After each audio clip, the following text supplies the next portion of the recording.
Preparing for our future selves is the hardest and the easiest thing all of us have to do. Because everyone has a rough estimate of what should be done. Like good habits, like going to bed early, good diet, exercise. Like you can't undermine how important those things are. Like positive thoughts along with all of that. And, belief in yourself, all of that is incredible. But it's inevitable that yesterday's you is going to say you should do all these things because that will set you up for a good future. And then the you in 10 days is going to be like, that was the dumbest things you could have done. It's all out of order. You should be doing this, this, and that. Do better next time. Meanwhile, the you that is like double your age or even triple your age, if you're lucky enough to be able to triple your age and, still reasonably be alive, that version of you, at least in my mind, is always so much more forgiving. It's always so much more, as long as you do what you think is right and you constantly retrospect, but without, I guess, like going too deep into the retrospection and, criticism, then you're on the right path. And it gets me thinking, like, why is this version of me that is so much more like me, the version of me in 2 days to 10 days to a week to a month, maybe even a year, 2 years, why is that version of me so much more critical of the me today instead of the me at, supposedly nearing the end of my life? And it's not really something that I have hammered down enough to give any genuine advice on, but I have some ideas. And it's just that with age comes acceptance. And when we're young, we think we can do everything. The reality is that we can do everything in a given field. Now we have to choose a field. If you want to go into different fields, that's up to you. But a lot of people, when they're young, rightfully so, believe that they can do everything because up until that point, they've been able to do everything that they wanted. Because really, at least for me, all I really wanted to do was like climb trees and just like eat pizza. And I could do both of those things. So like, why wouldn't I be able to do all of these things? And it's because, the real world is a very, very scary place. If you believe it is. If you look at people when you're walking on the street, depends where you live, of course. But if you're walking down the street and you see everyone as an opportunity, now that goes into, how genuine are you instead of being a taker, are you a giver? And even if one of those things is bad and one of those things is good, it's entirely subjective. But the truth of the matter is that you don't ever give without a feeling of reassurance in yourself. You know what I mean? There's an episode of Friends that goes into this actually about like how no matter how small or big whatever you do for another person, you will always feel that feeling of like happiness in yourself that you did it. Like if I were to give someone a compliment, I would feel good about me giving a compliment. And if I went home that night and I was thinking about that situation, I would be like, damn, I should have complimented that person. I would only be cheating myself at that point because the person didn't know what I could have done. I could have just given them like not like a mindless compliment, but just like quick observation, appreciate, move on. I don't expect anything from it other than just me living up to my standards, which is, I like to make people feel good. So, or at least I'd like to think that I do, and I'd like to act on it, but different video, different day. Now I am at a point where I cannot fathom the correct long-term goal either in 10 days or in 40 years, and this is a new place for me in my life. It's not a bad place, I would say, although it is quite frustrating not really being in control of a lot of things.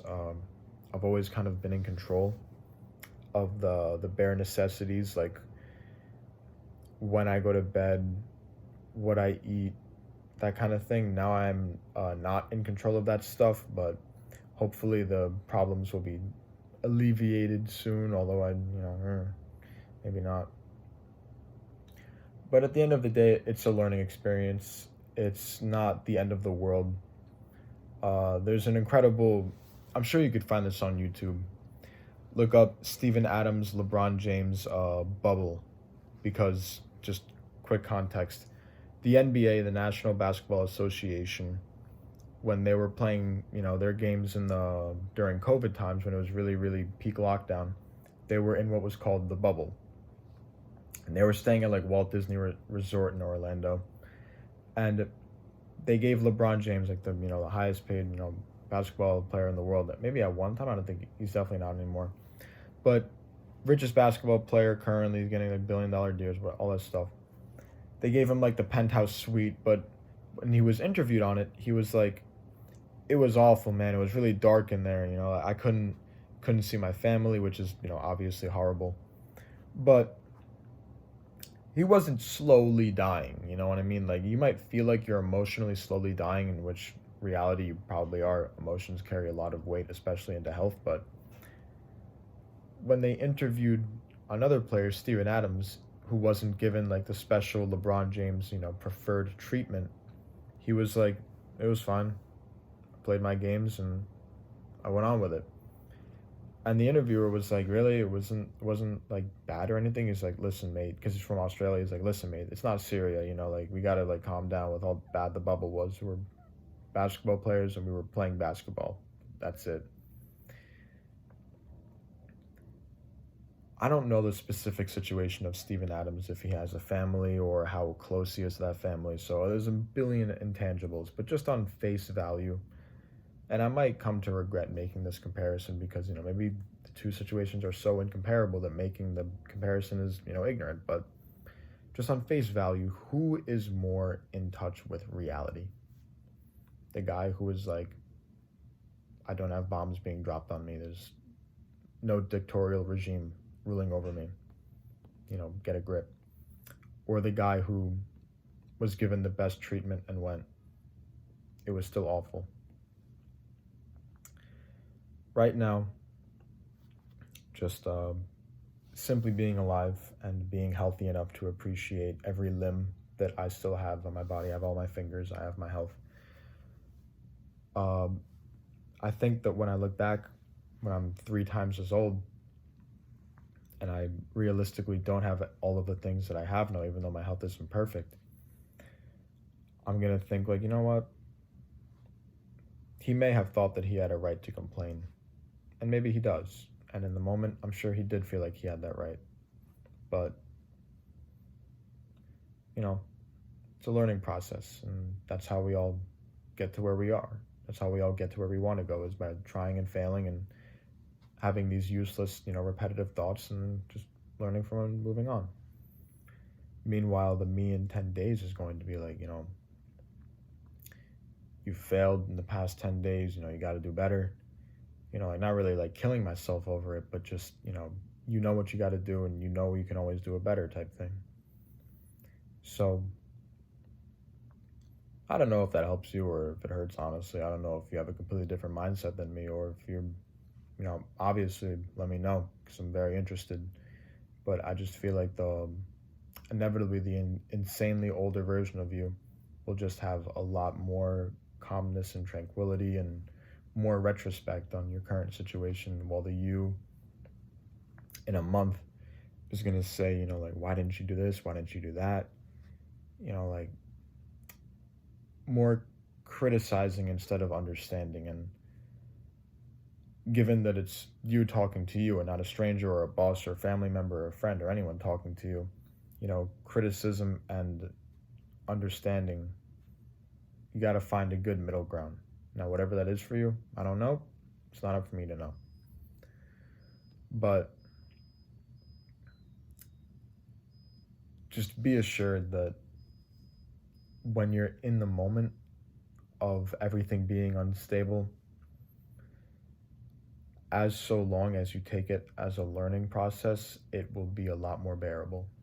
And I can speak from firsthand experience because this is not the first time where I've had something be out of my control, but it is the first time where something is out of my control and I don't see a pretty straightforward path as to what progression is. And that's why I'm making this videos, because I really don't see a lot of people making videos. Like, even myself, I only make videos on things that I know are pretty certain because I've lived through them, and I would like to speak on it. But right now, I really have no idea. I'm going to be making a lot of progress in a very short amount of time. That is all that I know. And if I don't, I'll learn why I didn't. So, hope you guys enjoyed. Hope you all enjoyed. Excuse me. See ya.